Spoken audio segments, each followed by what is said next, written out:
Grew up in a small town outside of Madison, Wisconsin, called Waunakee. I thought Madison was a small town. I'm kidding. I'm kidding. I just read that, I don't know if you're an alcoholic, but I am. And I just read that, I don't know, like 8 of the top 10 drinking towns in America are in Wisconsin. What the hell's going on in that place? Oh, that You know, does they not drink in Texas surprise too. me. It's honestly that was the thing growing up always. I mean, it's in everything everybody does. At a baby shower, going golfing, doing anything is like drinking. And it's a sport and you need to do it to like feel like you fit in. And it's looked at in like a real positive way. So, I mean, even when I really started to look at my own behavior and like, yeah, this isn't right. Like, you're an alcoholic. Everybody around me seemed like an alcoholic. Going out 3-4 times a week was like just normal, you know? So it's interesting. And yeah, and I don't know what it is with Wisconsin. It's like been the top rated like drinking. It's incredible. The numbers are incredible. Look them up. If you're interested, look it up on Google. It's kind of, this must be a mistake. Yeah. How can all the cities be in this one little... I don't know. I lived in this really tiny town, about 2,000 people. Well, it was a few years, I guess, before I got clean. But there in that town, there's like 2,000 people. There were 6 bars. Yeah.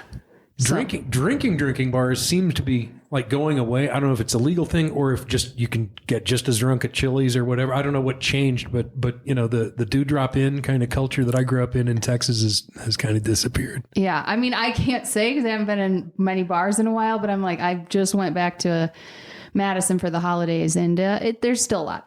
Okay. Well, since you kind of went there, how long have you been sober? Coming up on 11 years. Fantastic. Next month. Yeah. Okay. And so you and I met in this room and we're going to talk about that. This is, there's a new meeting at the Friendship Club called AAA. Now, All Addicts Anonymous, and I've seen it called All Addictions Anonymous. So it seems like whatever. Yeah. You'll find it. So if someone is listening to this and wants to come in on Zoom, that's on right now, currently on Saturday night, 6:00 Mountain Time, because nobody's on Mountain Time, but we are. But just go to the Friendship Club website. You'll find the info, how to join us. And I found it interesting. I'd never heard of All Addicts Anonymous until a month ago.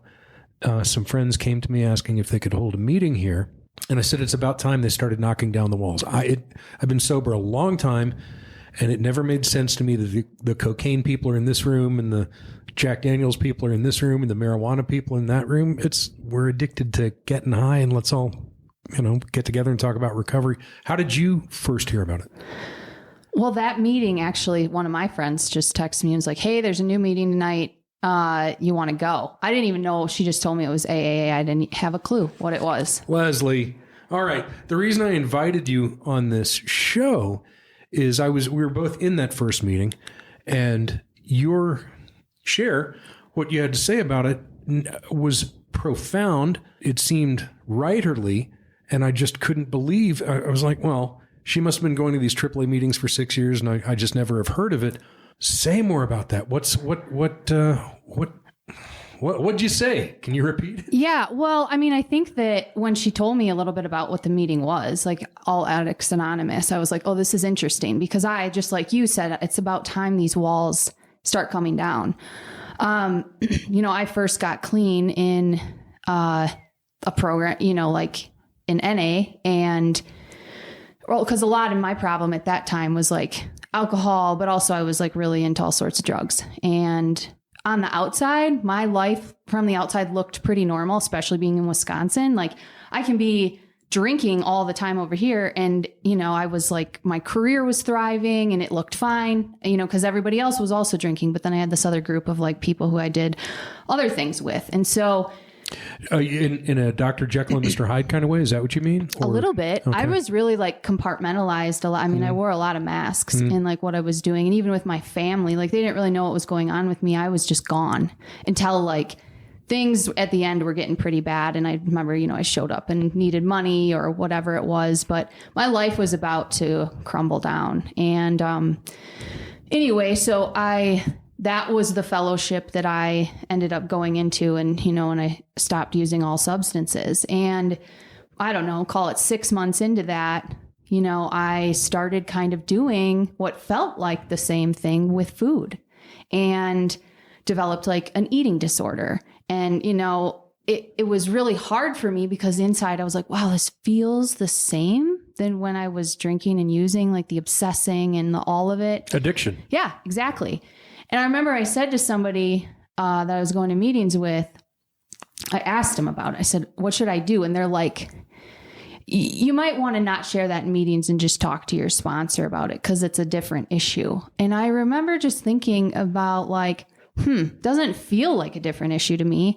And because of that, I did keep it secret. And for like about a year and a half, I went on and was like anorexic and bulimic and binging and doing all these things. And I was in so much pain by the end of that time that I wanted to use again. But I didn't feel sober. I didn't feel at all like that. And then I got a new sponsor, and this sponsor started to treat addiction like addiction. And then I was after that, I started to kind of treat the eating stuff I was doing with the steps, just like I did, Did you go to OA? I went once or twice. Gotcha. Didn't really feel right because it was like this thing that you were doing with food. And it's like, well, you have to eat food. So it didn't really make sense to me. The OA people say, it's harder for us because we have to pet the tiger 3 times a day. Yeah. Well, and I really think, and I'll talk more about this in a minute. It's not, the food isn't the problem. The substance is never the problem. It's not the alcohol. It's not the this, not the that. But then I got really like had a lot of issues with relationships, being in abusive relationships. So eventually then I found myself in CODA. And then because of that, somebody told me that, I could probably, I was really intimacy avoidant. And CODA is what? Codependence Anonymous. But I mean, what is it in your heart? What did you go there for? Well, I had been in this relationship, and in that, I ended it because I met this person in recovery. They didn't want to stay sober. I did, knew I needed to part ways. But in this relationship, it was like this different guy, but it's the same relationship that I had been in for years of my life. It felt the same. The behaviors was the same. And I finally got to a point where I was like, I need to look at this, or I'm just going to end up in another relationship that's just like this. So I found myself in CODA, which is a great program, like all these programs are. But in all this, it was like this separation. I have this problem here, then I have this problem over here. Again, feeling the same and looking at a lot of the same behaviors, just, different substances, let's call it. And then, I found myself going to SAA as like an intimacy avoidant, Sex Addicts Anonymous. And I remember intimacy avoidance. I've not heard of it. It's basically, I hadn't heard about that until I shared in a meeting, and somebody told me that I should check out these meetings at SAA. Called that they were for intimacy avoidant. And that basically means that my behaviors show up in a way that attracts certain kind of relationships to me because I am actually intimate. How do I want to say this? Like, I'm afraid to be intimate. And so therefore I attract people to me, or, these certain things that I'm like addicted to in others are these people that are always going to leave me my needs are never going to be met. So it's a way of actually like protecting myself. I'm going to attract people that are like not able to give me what I need because I'm really also afraid of being intimate with people, of letting people see who I really am, which I really think is at the core of addiction, period. I use all these things outside of me to search for something else and become someone else. Sure. So that I belong. You didn't invent that. No. It looks a little different. It's a Rorschach test for different people, but my first sponsor said that he had never seen an addict get sober that didn't move their addiction to something else. He said never, 100%. Yeah. What a drag. And I knew a fella in LA where I got sober who was a pillar of recovery out there. I mean, he died in the hospital smoking cigarettes through a hole in his neck. So, he had 1,000 years sober, had helped a lot of people, but tell me addiction didn't have, their claws in him. Yeah. This is where I say that we are zebras in a world of horses. We kind of look like horses. We like you said earlier, when you hit your bottom, your career was still okay. You were in the world doing things, but we're not horses. We're fucking different.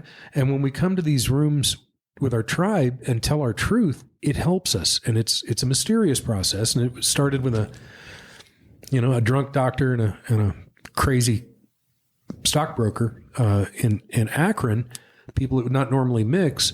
But they sure had the bad wiring I've got. I always say I left the factory with no fucking brakes. I got pretty bad wiring. I got no brake, a pretty good engine, pretty good steering. I got no fucking brakes.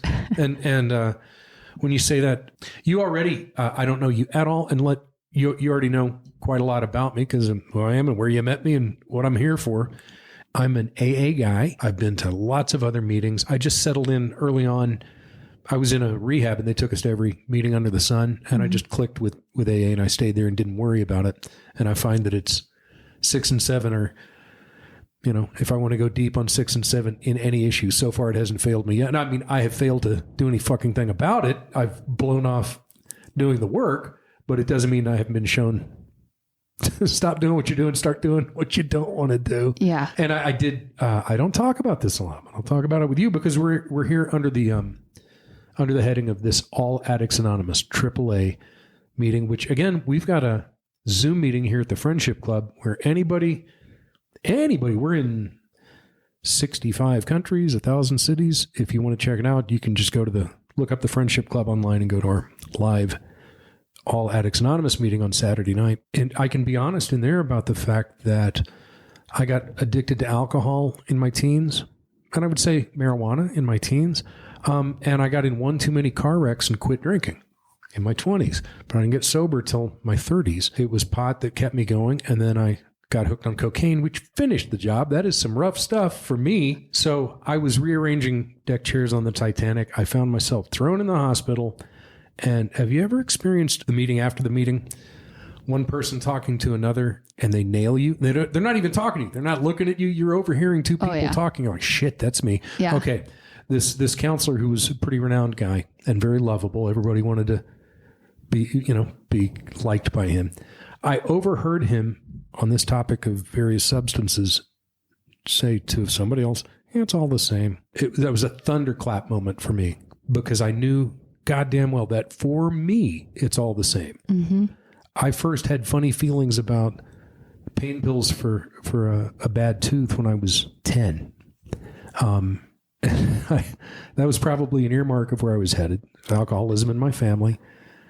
I got blind drunk, probably alcohol poisoning when I was 12 and thought I'd found the key to the kingdom, and just moved substances around because I have addiction. I'm wired for addiction, and I just wanted to not be sober, and I was not picky about whether it was green or white or liquid. Right.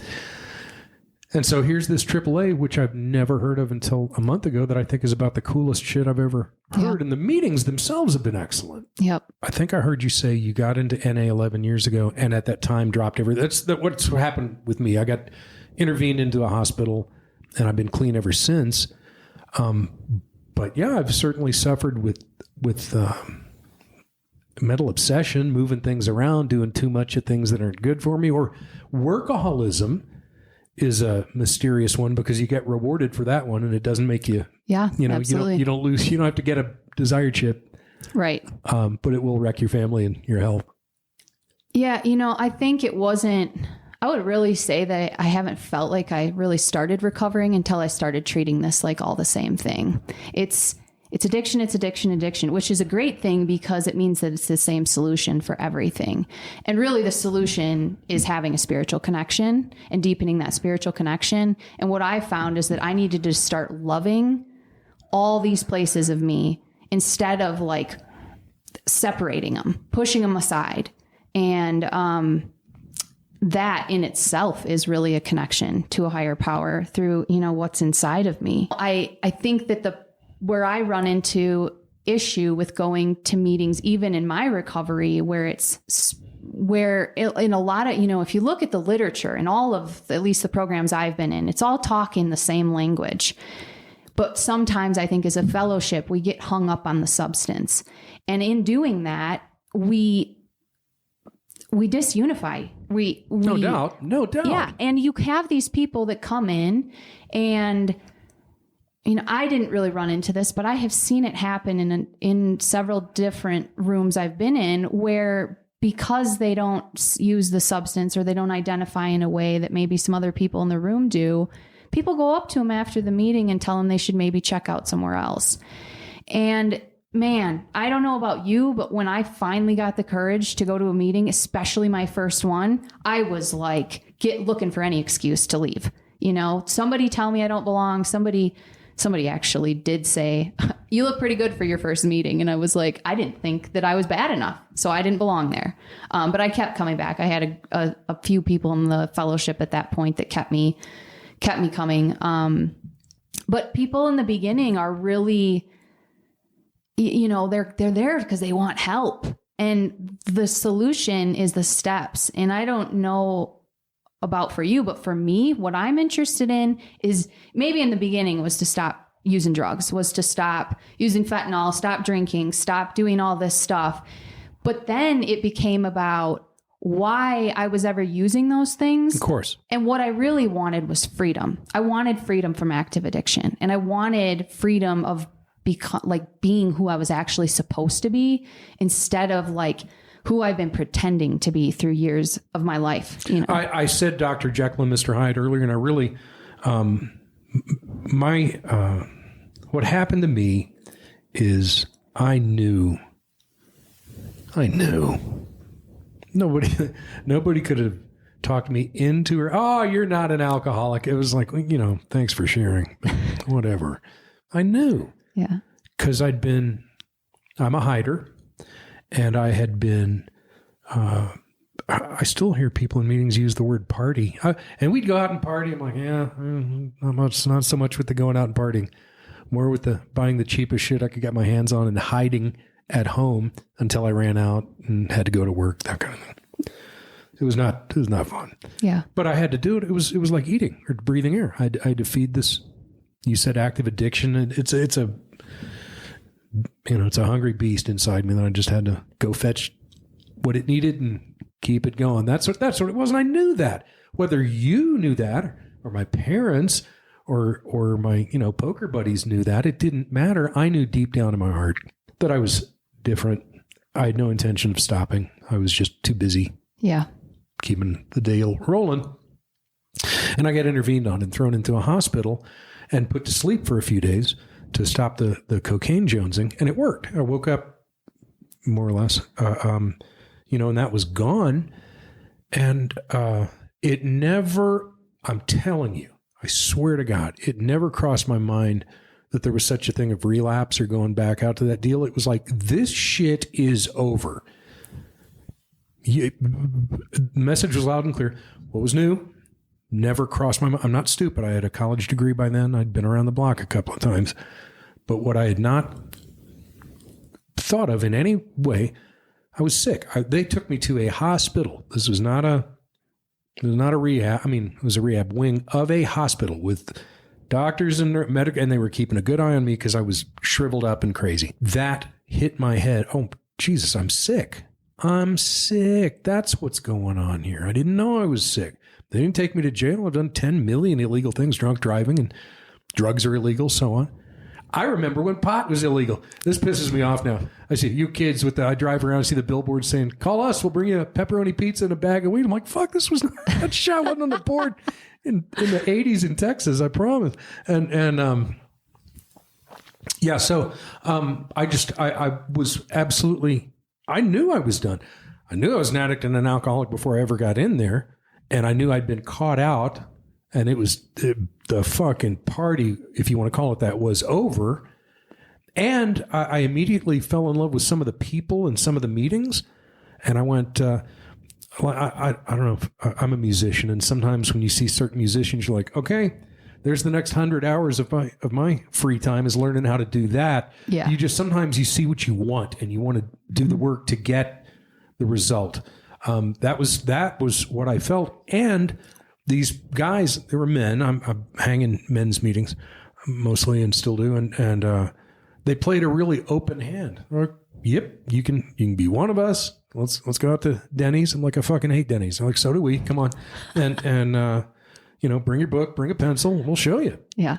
And so the works when you work it. And I would not have thought that writing down a list of stuff I was pissed off or scared about or, sexual stuff I should not have, that I did that hurt people. I would not have thought that writing that down on a piece of paper was the path to being relieved from the compulsion to get high. Yeah. There's more to it than that, but that's the part that shows. That's the part. That's the part you can see. Twist that around, you start to see where things are actually your choice and your when you have responsibility. And when you start to see that, it's really hard to be mad at people for the things they, quote unquote, did to you. Oh, you mean like when your sponsor goes, well, that's one way of looking at it. Here's another way of looking. You mean that kind of conversation? Yeah. Well, yeah. I mean, I think when, we're talking a little bit about steps here, but in the 4th step and you get to that last column about where were you at fault? I remember when I was first asked to do a 4th step and I was like, I cannot wait to tell you about all the people that have wronged me. And then you get to that last column and it's like, all right, now that you've said all this, what was your part in it? And I'm like, what do you mean my part?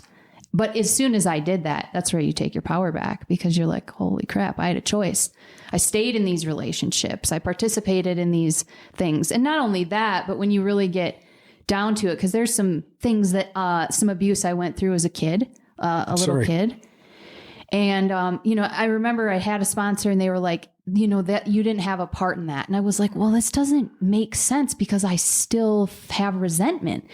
And when I worked the steps the second time, I worked with a woman who told me, like, she walked me through it in a little bit of a different way. She asked me this question. She said, what did you believe that led you to act as you did in the situation? And that's when I realized where I started to take things on a different level, that my responsibility was my belief systems I was living by.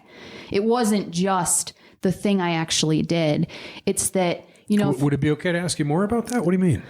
Sure. So, this person that abused me as a kid was part of my, really close to me, part of my family. And I'm not trying to go there. I'm not trying to be inappropriate. I just meant, okay, go ahead. Yeah. But what let's just say the first belief that I realized is that I'd been telling myself that this person didn't love me because of what they did to me. That's what I meant. Oh, the thinking. The thinking. Yeah. And then once I saw that belief and I was able to remove it, that no, it didn't mean that person didn't love me. It meant that person was sick and they didn't know how to love in a way that they should have. And that allowed me to get to a place of forgiveness. That allowed me to change that belief. I stopped saying that to myself. And as a result, I was able to start having more love in my life. And that's the thing that happens again and again, working the steps, whether I'm doing it officially or just recognizing what am I choosing to tell myself about this experience because of the experiences I've had in my life. And I think when we can really get to that, whether it's through a 4th step or through, I'm a big meditator, spirituality is a big part of my life. And when you can have that pause and that awareness to start to realize where you have choice, that's when you go from being powerless to, back into God's will, back into having power of I have discernment and I have a choice in this situation. I have never heard it put that way. And so I have another question or two. Is it okay? Yeah. Is that, I am not trying to put words in your mouth or be simplistic. Is that to do with forgiveness or is that a whole nother issue or,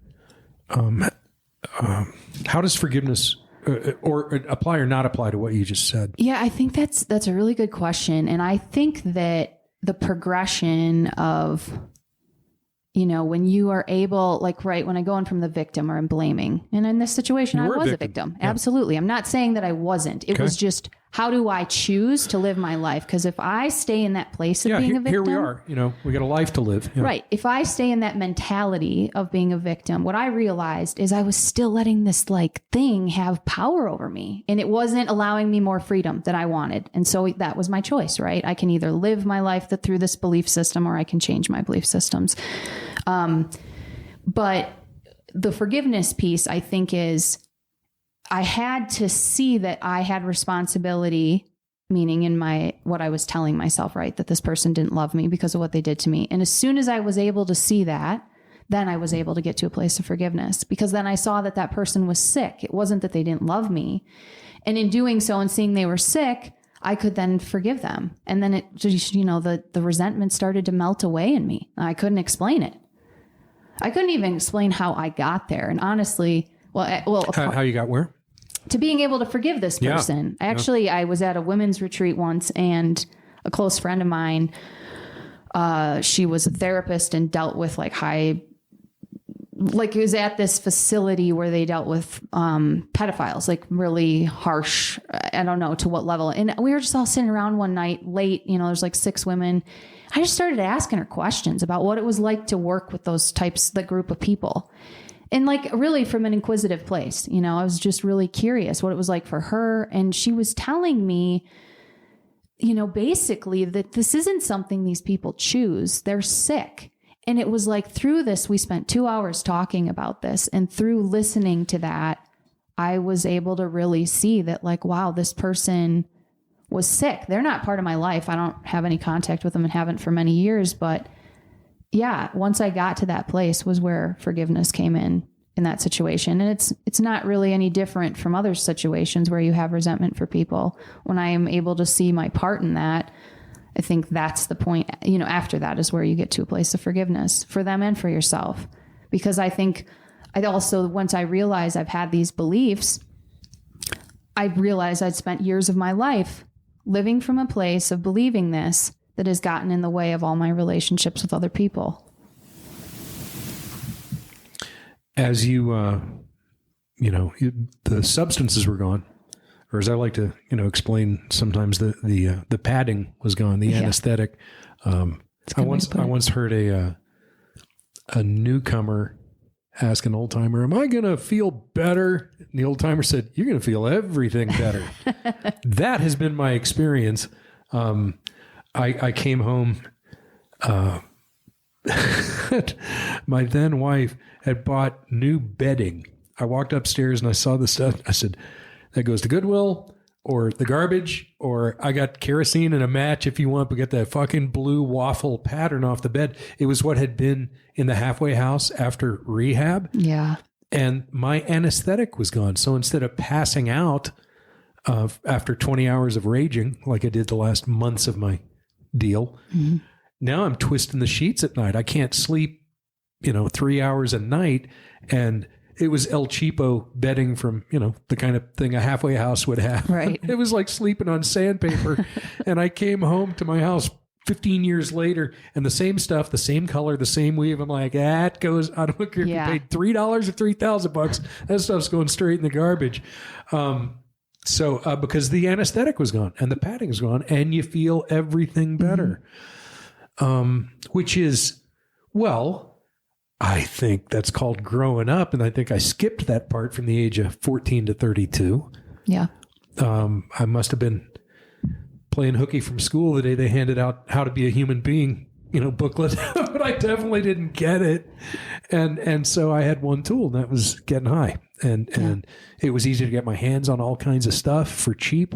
And since I lived in a house where mom drank and dad was tired from overwork, it was pretty easy. A latchkey kid, I would say, kind of Simpsons upbringing, sort of. It was easy to stay high all the fucking time. And I was bright enough and clever enough. They say the Irish aren't smart, but they're tricky as hell. And so I was able to get good grades. I went through a 4-year good university by the time I was 20. I could play the game. And in fact, with all the fear that was going through my body, I could play it faster than you because I felt like the fucking devil was chasing me half the time. Yeah. Didn't show. I really think there's something in that Jekyll and Hyde thing where we do 30-minute episodes here, and we've just about come to the end of this one, and it's been fantastic. I'm so glad you came in, and thank you for your candor. But maybe this Dr. Jekyll and Mr. Hyde thing, if it hits you the way it did me, I was in a hospital. They left me a copy of the 3rd edition of the Big Book, and it said the alcoholic's an actor that presents a face to the world, and he knows that's not really him, but he hopes they're buying his bullshit. In the meantime, he's over here doing those other stuff, and he hopes he doesn't get caught out, and the pressure of that dual existence leads to more drinking. And I'm reading this stuff and going, this was written decades before I'm born, and it wasn't a lecture. It was like, hey, dummy, you ever think like this? I'm like, oh, shit. Yeah. They got me. It really did a number on me. And to this day, when I see like somebody gambling and not telling their family about it, any example like that, I'm like, you're headed for a ugly end. Alcoholics don't do split, the dual existence thing worth of shit. It kills it. We go to pieces. Yep. You seen it? Yep.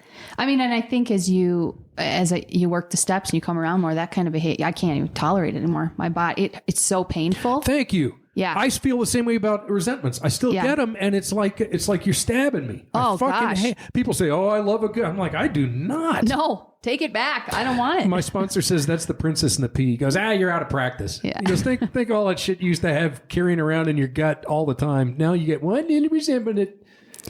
Somebody that comes in your face at work and you just, go berserk. Yeah. Well, I think that, at least for me, is my desire is to be a better person. And so when I fall short of that, it's harder for me than it used to be. I had a boatload of excuses before. I don't have excuses when I take responsibility now for my life. Leslie, we're not going to top that. We're out of here. God bless you. Thanks for coming in. Thank you so much. It's really, really been great meeting you. Take care. Bye.